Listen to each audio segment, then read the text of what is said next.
네, 여러분들 다 스마트폰 쓰시나요? 네. 그러면 스마트폰 잘 활용하고 계신가요? 네.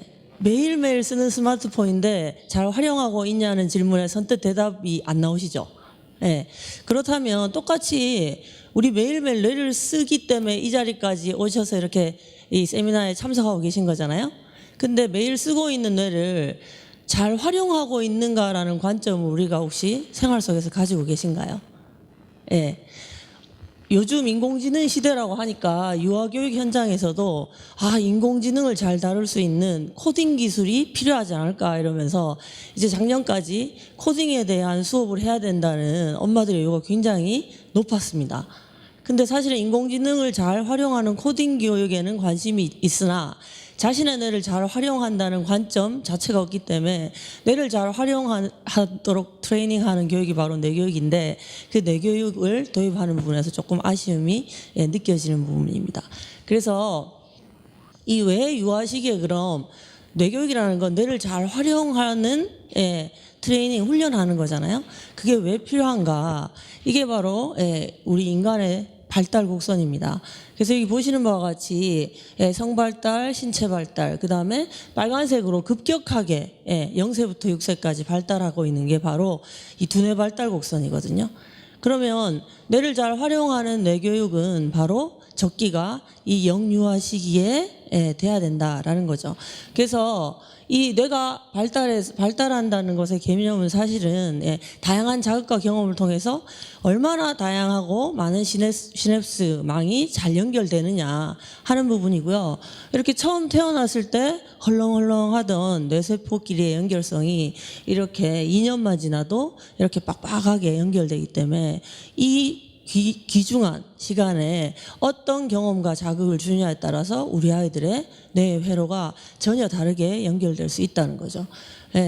그래서 우리 인간 고유 역량 자연지능은 이 뇌의 삼층 구조, 수직적인 삼층 구조가 통합됐을 때 가장 잘 발휘할 수 있는 상태가 되겠죠. 그래서 우리 아이들에게 이 수직적인 삼층 구조, 유아들의 교육의 목표 역시도 신체, 정서, 인지의 조화로운 발달이거든요. 바로 뇌의 삼층 구조하고 맥락을 같이 합니다.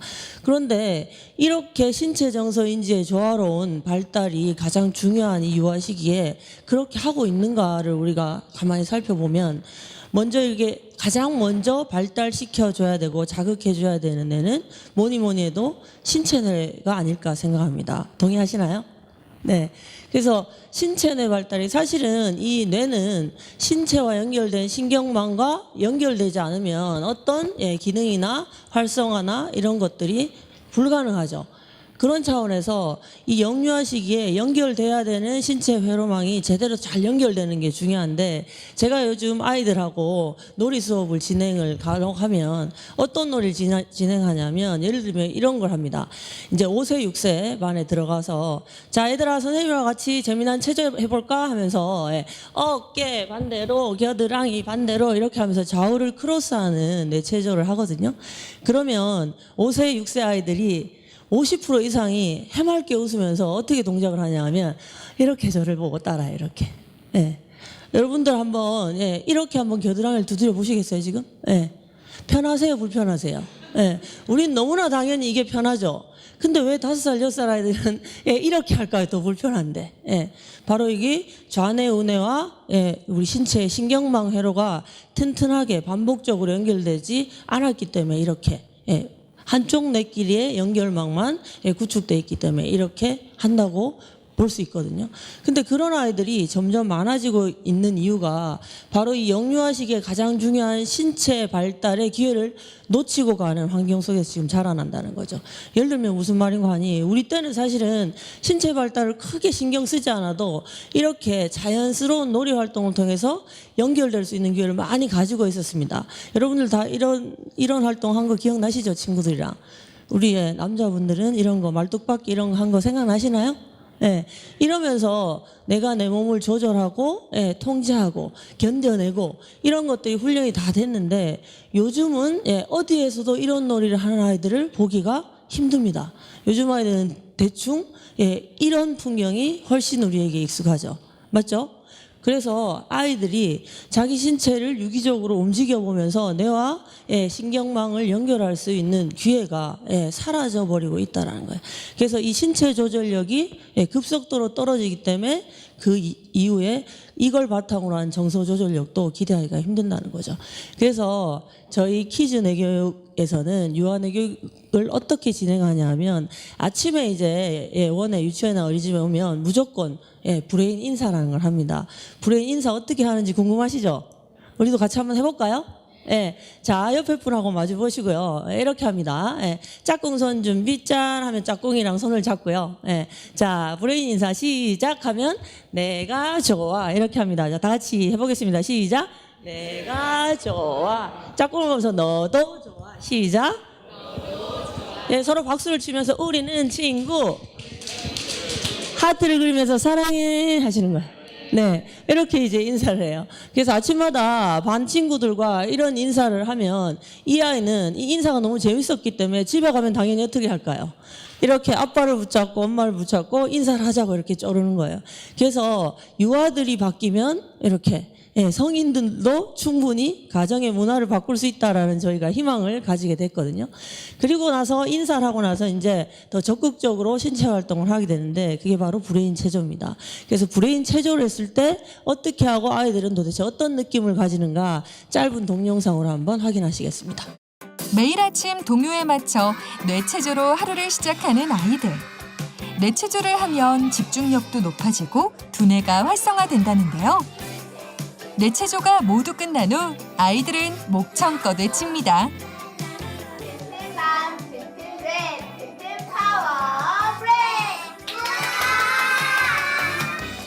뇌체조는 아이들에게 어떤 영향을 주는 걸까요?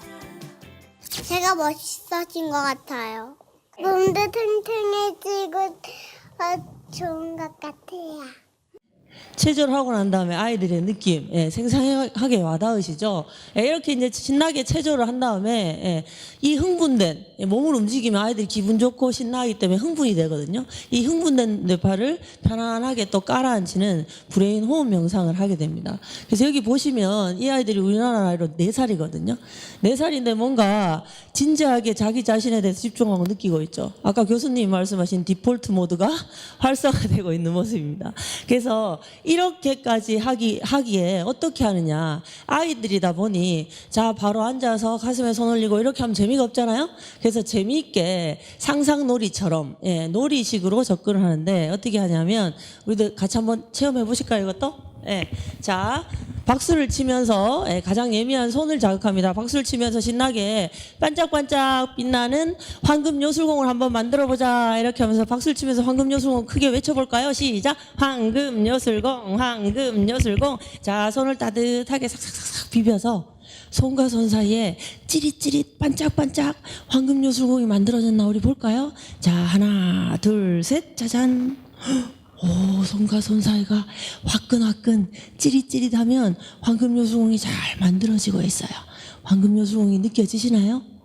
자, 황금 요술공이 느껴지는 친구는 천천히 숨을 들이마시면서 크게도 만들어보고 내쉬면서 작게도 만들어보고 자 다시 크게 작게 이 황금 요술공을 반짝반짝 예쁜 요술공을 가슴 속에 쏙 집어넣어 볼까요? 자 하나 둘 셋 슉. 자 가슴에 황금 요술공이 반짝반짝 빛나고 있는지 가만히 느껴보고 황금 요술공이 빛나서 기분이 좋아지고 있는지도 느껴보세요.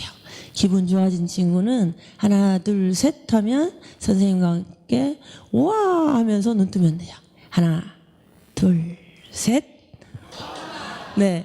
이런 식으로 즐거운 재미난 상상놀이처럼 하는 이 명상호흡을 통해서 아이들이 자신의 뇌파를 조절한 힘 그리고 흥분됐다가도 필요할 때 스스로를 조절한 힘 이런 것들을 계속 트레이닝하게 됩니다. 이렇게 이제 아침마다 뇌를 활성화시켜 놓고 원에서 하는 교육 시스템을 접하게 되고요. 그리고 또 뇌교육의 특징인 무엇보다도 인지뇌 파트에서 가장 중요한 내가 나를 어떻게 느끼고 가는가, 스스로에 대한 자아상을, 긍정적인 자아상을 심어주는 것이 우리 뇌교육의 굉장히 큰 특징이기도 합니다. 그래서 나는 세상에서 제일 똑똑한 뇌를 가지고 있어. 그래서 나는 뭐든지 할 수 있어. 라는 그런 자신감. 그래서 이런 메시지를, 이런 긍정적인 정보를 받은 아이들이 이제 다 집에 가서도 소파에 가서 나는 이런 사람이야 라고 스스로 자기 선언을 하는 이런 활동들을 하게 되고요. 예. 그리고 또 우리는 대한민국 리더 지구수비대야 하면서 지구수비대니까 지구를 지키러 나가자 하면서 이제 원에서 이런 활동들을 합니다. 그래서 숲에 가서 공원에 가서 쓰레기 같은 것들을 모으면서 실제로 6살 난 아이가 이 활동을 하면서 담배꽁초를 주스면서 누가 지구에다가 이런 담배꽁초를 버린 거야 이렇게 외치면서 쓰레기를 줍는 모습들. 이미 이 아이들은 그냥 단순하게 이 쓰레기를 줍는 활동이 아닌 이 지구까지 의식을 확장시켜 놓은 그런 상태의 뇌를 경험하는 거죠. 그래서 이런 정보 처리 기관으로서의 아이들에게 어떤 긍정적인 자아상을 심어주느냐가 굉장히 중요한 관건이라고 보는데, 저희 키즈너에게는 아이들에게 이런 스스로 내가 멋진 사람이, 아까 체조하고 나서도 내가 멋진 사람이 된 것 같아요 라고 표현하잖아요. 거기에 더불어서 너에게는 너는 이런 가치 있는 사람이야 라는 메시지를 주는 게 저희 뇌교육의 특징이기도 합니다. 자, 그리고 또 정보 처리 기관으로서 뇌활용법, 인지적인 정보로서만 뇌가 변화되는 것은 아니기 때문에 그런 정보를 받아들이고 실제적인 경험과 체험으로서 더 공고히 자기 것으로 내면화하는 이런 활동들. 그래서 아이들이 아까 사진에서 본 쌍둥이들도 서로 상호작용을 하나요? 각자 스마트폰을 보고 있는 사진 보셨죠? 그런데 유아뇌 교육을 하는 친구들은 끊임없이 다른 친구와 이렇게 상호작용을 하면서 사랑한다고 하고 좋아한다고 하면서 스킨십을 합니다. 그리고 또 적극적으로 어떤 친구에게 내 사랑하는 마음을 전달하는 이런 활동들도 하게 되고요. 그리고 이 건강의 가장 기본 원리인 아랫배는 따뜻하고 머리는 시원한 이 수승화강의 상태를 아이들한테 계속 체험하게 하고, 그 상태일 때 나의 몸과 마음이 어떤 느낌인지를 계속 느끼게 해서 스스로 자기 스스로를 관리하고, 이렇게 따뜻한 빨간 요술공이 아랫배에, 편안한 노란 요술공이 가슴에, 그리고 시원한 파랑 요술공이 내 반짝반짝거리면 내가 원하는 기분 좋고 행복한 긍정적인 황금 요술공의 상태를 경험하는 것을 아이들에게 인지적인 정보로, 체험적인 정보로 계속 이렇게 느끼게 하는 거죠. 실제로 이런 활동들을 꾸준히 했더니 어떤 부모님이 부모 교육할 때 저한테 와서 이런 얘기를 하더라고요. 자기 아이가 7살인데 3년 동안 그 유치원에서 이 유아뇌 교육을 체험을 했대요. 하루는 남동생이랑 같이 장난감을 가지고 노는데 갑자기 동생 장난감을 확 뺐더래요. 그러더니 잠깐 멈칫하더니 고개를 살래살래 흔들면서 다시 장난감을 동생한테 주더랍니다. 아무 일 없었다는 듯이. 그래서 엄마가 모른 척하면서 그 장면을 처음부터 다 보고 있었는데 아이한테 무슨 일이야 이렇게 물었더니 7살 난 아이가 엄마 나한테 잠깐 검정 요술공이 찾아왔는데 황금 요술공과 반대되는 개념으로 아이들한테 이미지화하는 정보거든요. 검정 요술공이 찾아왔는데 다시 내가 황금 요술공 선택했어. 그래서 동생한테 다시 장난감 줬어. 이렇게 아무 일도 없다는 듯이 이야기를 하더랍니다. 그래서 그 어머니가 이미 저한테 하는 말이, 자기는 30년 넘게 살아도 아직까지 내 감정 조절이 잘 안 되는데 이제 7살밖에 안 된 이 아이가 스스로 자기를 바라보고 자기가 긍정적인 정보로 전환하는 모습을 보고 정말 깜짝 놀랐다. 그래서 어려서부터 어떤 습관과 어떤 훈련을 하느냐가 이렇게 중요하다라고 느꼈다라고 저한테 이제 말씀을 하시더라고요.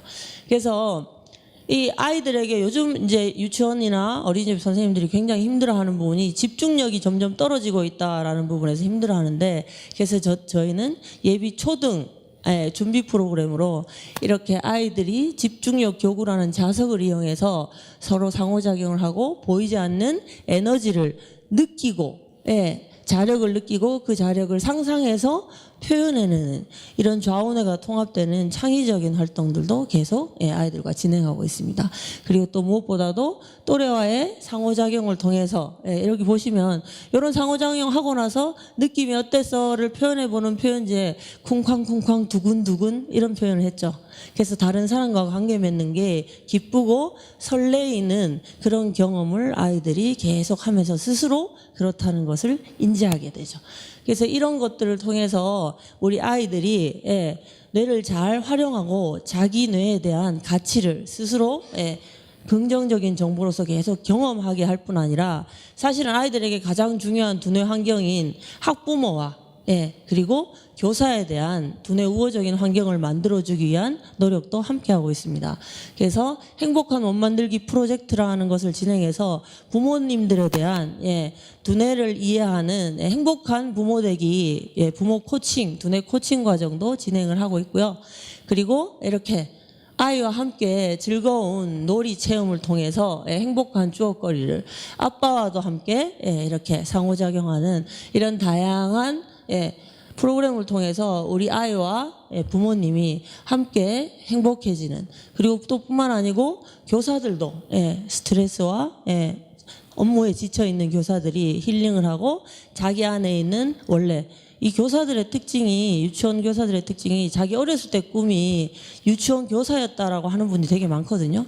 근데 안타깝게도 유치원 교사가 됐을 때 스스로 꿈을 이뤘다는 자부심이나 자존감보다는 이 지친 업무와 그다음에 주변에서 보는 그런 어떤 시선들 때문에 굉장히 힘들어하는 경우가 많은데, 그래서 저희는 교사로서의 자부심과 가치를 높일 수 있는 이런 인성 힐링 프로그램, 그리고 무엇보다도 이 교육을 이끄는 가장 주체가 되는 원장님, 리더이신 원장님에 대한 뇌교육 체험과 리더로서의 리더십 훈련, 이런 부분까지도 총체적으로 저희가 개발해서 공급하고 있습니다. 그래서 저희 키즈 뇌교육은 앞으로도 지금까지처럼 몸 튼튼, 마음 튼튼, 뇌 튼튼한, 그래서 인류 사회에 공헌할 수 있는 그런 멋진 리더를 키우는 일에 계속 함께 할 것을 다짐하면서 오늘 사례 발표 마무리하겠습니다. 감사합니다.